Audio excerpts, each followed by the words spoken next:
longer here, the Chime Tower, but I'll give you just a little bit of information about it as well. The Chime Tower was built in 1936. We think it was a WPA project, part of the agencies, the federal agencies during the Depression. We're going to be doing more research on that. We believe that and maybe some other areas of the cemetery. We know they did some projects here. But it was built, like I said, in 36. And it was actually built by a guy named Thomas Travick. He was an African-American man. He moved to Niles in 1919. He worked as a stonemason. He was actually part of the crew that built the building on the corner of Main and 2nd Street. Today it's 2nd and Main Coffee, that building in the early 20s. He built it, or was part of it. He eventually started working at the cemetery. He did various projects, including he did some restoration work on some of the markers very early on. In 1936, he was hired to construct the Chime Tower, too. It originally had a sound system that could be used to broadcast during funerals at the cemetery. We have one of the original speakers out today.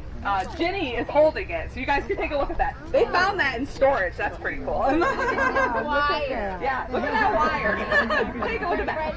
They used them for, like ministers and stuff would speak over this thing. Yeah, it was used, it was a speaker. You could broadcast music. It could be used as like a PA system throughout the cemetery from the main office out here.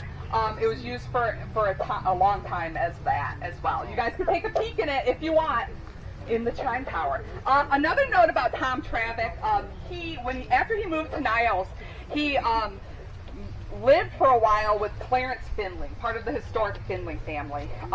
And he eventually fell in love and married Anita Finley, the daughter of Clarence and Ada. So they are actually all buried here in Silverbrook Cemetery over close to South 11th there, where the rest of the Finley family is. So he came here, he got married, he stayed too. So I love that story. But yeah, you can take a minute to look at the Chime Tower. The wooden platform that used to hold the speakers, like that wood disintegrated and collapsed. So when you looked up, the wood platform used to be like under those grates that are open, but the wood's been gone for years. So but you can kind of see the ledge where it was, and the speakers, I guess, blared out. Yeah, had to be loud. Okay.